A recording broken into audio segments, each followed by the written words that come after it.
encapsulation. What do you mean by encapsulation? Encapsulation simply means hiding of information.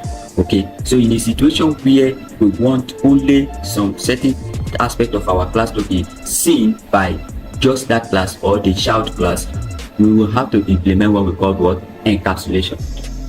So encapsulation is a practice of hiding information which is attributes and method, okay, that operate on our class. So for example, there is no way anybody should not have access to your account number.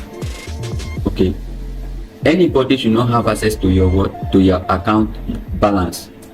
Okay, it should be you and you alone. So we want to protect these two things.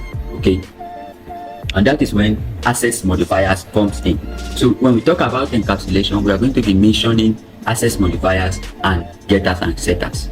So access modifiers allow us to specify which is accessible by who and how that is accessible. Okay, so for example, we have three access modifier. We have the public access modifier. The public access modifier can be accessed from anywhere in the class. So take for example this all of what you are seeing here is what we call public access modifier. Why? Because it can be accessed from anywhere in the class. So we are going to modify this account class so that the account number and the balance become private and protected. Now the second one after the public, we are going to discuss is what is the public. We're going to discuss private access modifier. So the private access modifier is only accessed within the class.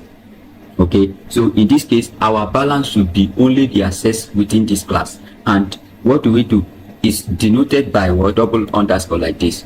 Okay, this can only be accessed within this class. So even the child class cannot have access to the child class will not have access to our our account balance. All right, then the protected access modifier are accessed within the class and subclass. So we want the account number to be only accessed by by the child class. In this case, our savings account can have access to our account number, but cannot have access to to the account balance. And protected is denoted by a single underscore. Okay, so the first one is denoted by double underscore, which is for private. The second is denoted by a single underscore, which is for protected. Now let's move on.